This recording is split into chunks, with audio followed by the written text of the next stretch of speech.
सभी भक्तों को श्री शिवाय नमस्तुभ्यम हर हर महादेव। ओम नमः शिवाय, जय महाकाल, शिवाय नमः ओम। तो आज हम शिव महापुराण की कथा द्वितीय रुद्र संहिता में द्वितीय सती खंड का अध्ययन करेंगे। ब्रह्मा जी द्वारा जगदम्बिका शिवा की, जो कि पार्वती ही है, जो कि माँ आद्यशक्ति ही है, की स्तुति करना तथा उनको वर की प्राप्ति होना।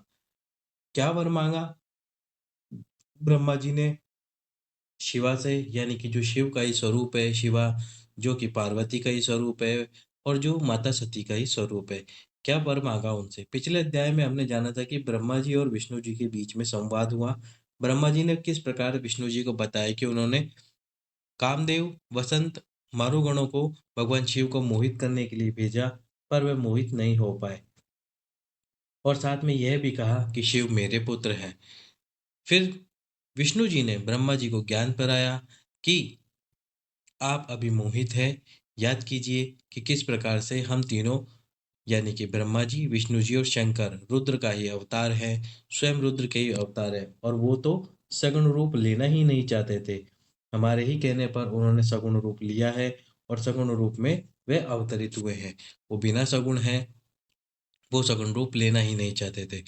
तो इस प्रकार से जब भगवान विष्णु ने ब्रह्मा जी को समझाया, तब उनको याद आया कि ब्रह्मा जी के पुत्र शिव नहीं, बल्कि ब्रह्मा जी स्वयं शिव के पुत्र हैं। और इस प्रकार से ब्रह्मा जी और विष्णु का संवाद हुआ। विष्णु जी ने कहा कि यदि आप चाहते हैं कि शिव के जीवन में शिव विवाह करे और शिव सगुण रूप धारण करके कामासक्त हो, तो आपको शिवा की स्तुति करनी चाहिए, शिवा से वरदान प्राप्त करना चाहिए। शिवा, जो कि आद्य शक्ति है, माता पार्वती ही है और माता सती है, उनकी स्तुति करनी चाहिए, उनसे वरदान प्राप्त करना चाहिए, ताकि वे अवतार लेकर सगुण रूप धारण करके भगवान शिव के जीवन में प्रवेश कर सके और उनका शिव से विवाह हो सके। इस प्रकार विष्णु जी ब्रह्मा जी को ज्ञान देकर अंतर्ध्यान हो गए। अंतर्ध्यान होने के बाद में ब्रह्मा जी ने शुरू की आज के अध्याय में जगदम्बिका शिवा की स्तुति। आज हम आपको बेलपत्र का चक्र कैसे बनाया जाता है, बेलपत्रों से बनने वाला चक्र, और उस चक्र से हम जो कुछ भी भगवान शंकर से प्राप्त करवाना चाहते हैं, भगवान शंकर से मांगते हैं, शिव हमको वे अवश्य ही देते हैं। कैसे किया जाता है ये उपाय, इसका वर्णन करेंगे। चलिए तो सुनते हैं द्वितीय रुद्र संहिता द्वितीय सतीखंड में 11वां अध्याय, ब्रह्मा जी द्वारा जगदम्बिका शिव की स्तुति। जिस प्रकार आप वीडियो को लाइक करते हो, उसी प्रकार वीडियो को लाइक करें, चैनल को सब्सक्राइब करें, वीडियो को अधिक से अधिक लोगों के पास में शेयर कर दीजिए, ताकि सभी भक्त इस शिव महापुराण की महिमा, इस शिव महापुराण को सुन सके। ब्रह्मा द्वारा जगदम्बिका शिव की स्तुति। नारद जी बोले, हे ब्राह्मण, हे महाप्रज्ञ, हे तात, आपसे इस प्रकार कहकर विष्णु जी के अंतर्ध्यान हो जाने पर क्या हुआ? हे विदय, आपने क्या किया? हे वक्ताओं में श्रेष्ठ, आप मुझसे कहिए। ब्रह्मा जी बोले, हे श्रेष्ठ विप्रनंदन, भगवान विष्णु के चले जाने पर मैंने जो कार्य किया, आप उसे सावधानी पूर्वक सुनिए। तब मैं विद्या, अविद्या स्वरूपा, शुद्ध परब्रह्म स्वरूपिणी तथा जगत को धारण करने वाली शंभु प्रिया देवी दुर्गा की स्तुति करने लगा। सर्वत्र व्याप्त रहने वाली, नित्य निराश्रय निराकुल, त्रिदेवों को उत्पन्न करने वाली, स्थूल से भी स्थूल रूप धारण करने वाली तथा निराकार दुर्गा की मैं वंदना करता हूँ। आप चित्त स्वरूपा, परमानंद स्वरूपिणी तथा परमात्मा स्वरूपिणी है। हे देवीश, हे देवेशी, मेरे ऊपर आप प्रसन्न हो और मेरा कार्य करे, आपको नमस्कार है। हे मुने, हे देवर्ष, मेरे द्वारा इस प्रकार स्तुति करने पर वे योग निद्रा भगवती चंडिका मेरे सामने प्रकट हो गई। वे भगवती दुर्गा चिकने अंजन के समान शरीर की कांति से युक्त थी। वे सुंदर रूप से संपन्न थी। उनकी दिव्य चार भुजाएं थी। वे सिंहासन पर सवार थी। वे हाथ में वर मुद्रा धारण किए हुए थी। उनके केशों में मोती तथा मणियां ग्रथित थी। वे अत्यंत उत्कट थी। उनका मुख शरतकालीन पूर्णिमा के शरतकालीन पूर्णिमा के समान था। उनके मस्तक पर शुभ चंद्रमा सुशोभित हो रहा था। वे 3 नेत्रों से युक्त थी। उनके पास उनके समस्त शरीर के अवयव परम मनोहर थे तथा वे चरण कमल के नख की कांति से प्रकाशित हो रही थी। इस प्रकार अपने सामने शिव की शक्ति उन भगवती उमा को उपस्थित देखकर भक्ति से सिर झुकाकर मैं उन्हें प्रणाम करके स्तुति करने लगा। ब्रह्मा जी बोले, हे जगत की प्रवृत्ति एवं निवृत्ति स्वरूपे, हे सर्ग स्थिति रूपे, आपको नमस्कार है। आप समस्त चराचर की शक्ति, सनातनी तथा सबको मोहित करने वाली हैं। जो महालक्ष्मी भगवान विष्णु को माला की भांति हृदय में धारण करने वाली है, विश्व का भरण करने वाली है तथा सभी का पोषण करने वाली है, जो महेश्वरी पूर्व काल में त्रिलोकी का सृजन करने वाली है, उनका संहार करने वाली है, गुणों से सर्वथा परे हैं, जो योगियों के लिए पूज्य है, मनोहर है, वह आप ही है। हे परमाणुओं के सार स्वरूपे, आपको नमस्कार है। जो यम नियमों से पवित्र हुए योगियों के हृदय में निवास करने वाली है तथा योगियों के द्वारा ध्यानगम्य है, वे प्रकाश एवं शुद्धि आदि से युक्त, मोह से रहित एवं इस जगत को अनेक प्रकार से अविलंब देने वाली है। विद्या स्वरूपा आप ही हैं। आप कुटस्थ, अव्यक्त एवं अनंत रूपा है। आप काल रूप से इस जगत को धारण करने वाली है। आप गुणों से युक्त होकर सभी प्राणियों में नित्य विकार रूप बीज उत्पन्न करने वाली है। हे शिवे, आप तीनों गुणों की करुणा रूपा है तथा इससे परे है। हे देवी, आप सत्व, रज तथा तम, इन तीनों गुणों के साथ ही पार्थिव विकारों से रहित तुरीय रूप है। आप इस जगत की तथा गुणों की हेतुभूता है। आप ही ब्रह्मांड में स्थित रहकर इस जगत की सृष्टि, प्रलय तथा पालन करती है।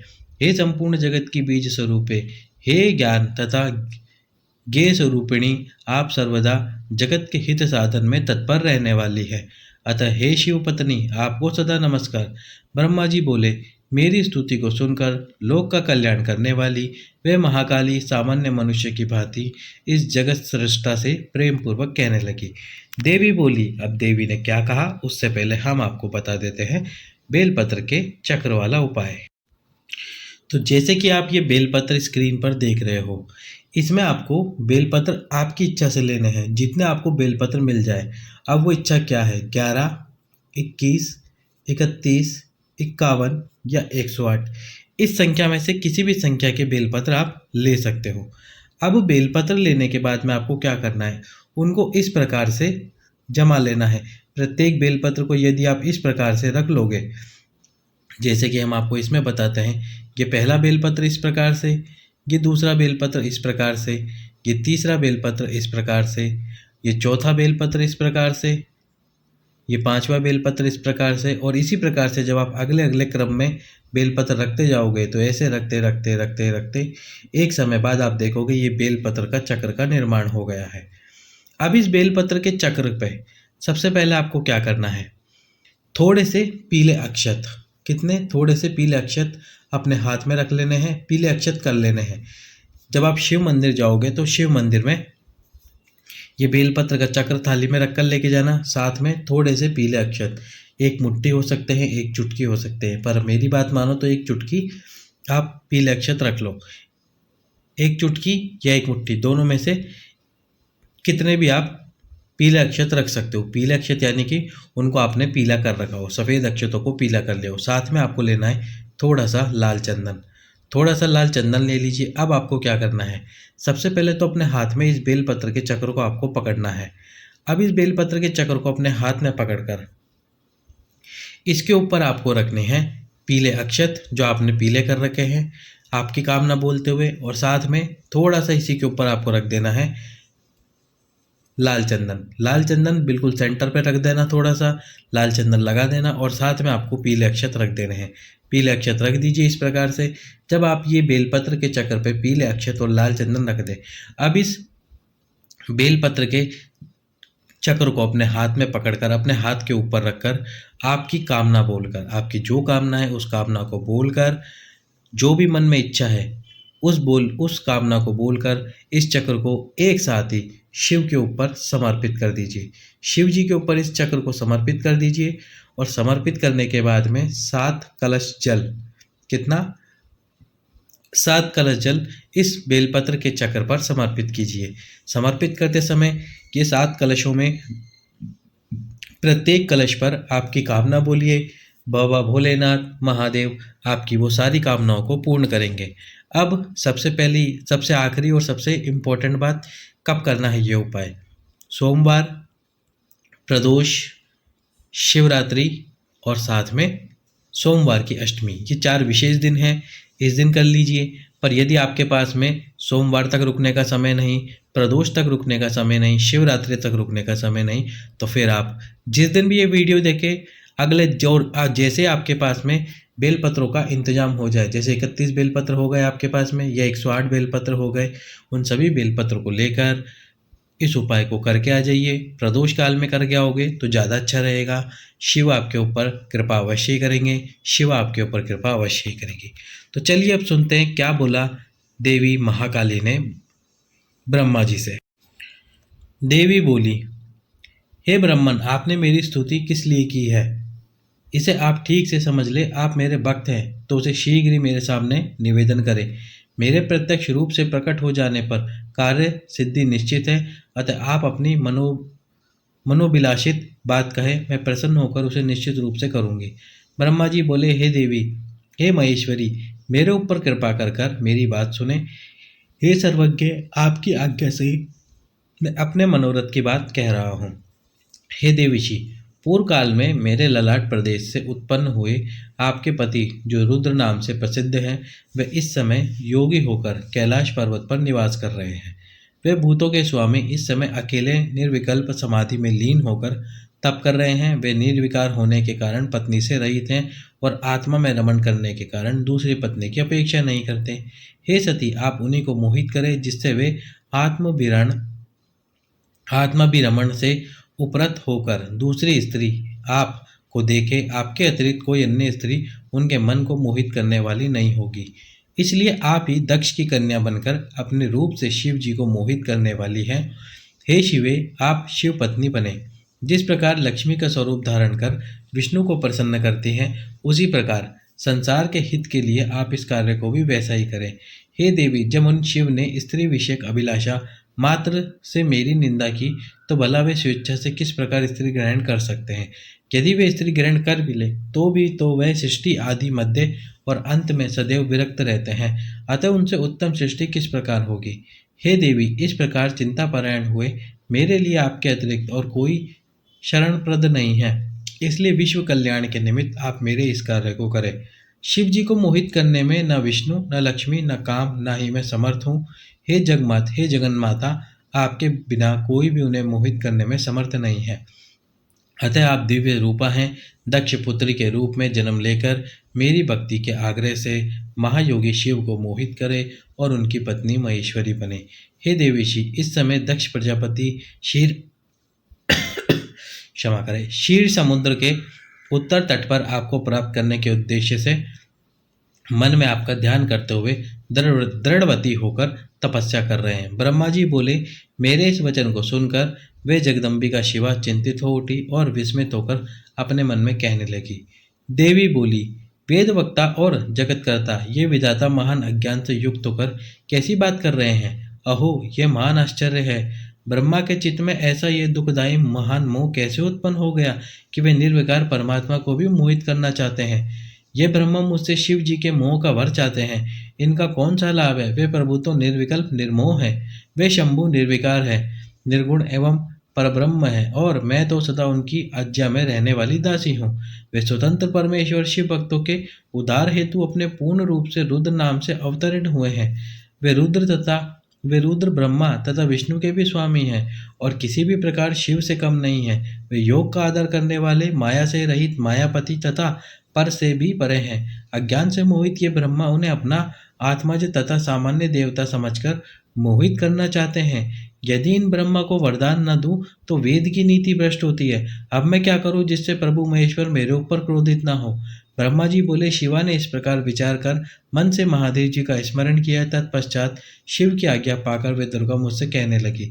दुर्गा बोली, हे ब्रह्मन, आपने जो भी कहा है वे सब सत्य है। मुझे छोड़कर शंकर जी को मोहित करने वाली कोई दूसरी स्त्री इस संसार में नहीं है। आपने जो कहा, जब तक शंकर जी दार परिग्रह नहीं करेंगे तब तक सनातनी सृष्टि नहीं होगी। यह बात भी सत्य है। मुझ में भी महाप्रभु को मोहित करने की सामर्थ्य नहीं है, किंतु अब आपके कहने से दुगने उत्साह से युक्त होकर मैं पूर्ण प्रयत्न करूंगी। हे विदे, अब मैं वैसा उपाय करूंगी जिससे शंकर जी मोहित होकर स्वयं स्त्री ग्रहण करें। जिस प्रकार महाभाग लक्ष्मी जी विष्णु प्रिया हैं, उसी प्रकार मैं भी सती रूप धारण कर उनकी वशवर्तनी प्रिय पत्नी बनूंगी। वे जिस प्रकार से मेरे वशवर्ती बने रहें, मैं भी उनकी कृपा से वैसा ही यत्न करूं। हे पितामह, मैं दक्ष की पत्नी के गर्भ से सती रूप से जन्म लेकर अपनी लीला के द्वारा शिव को प्राप्त करूंगी।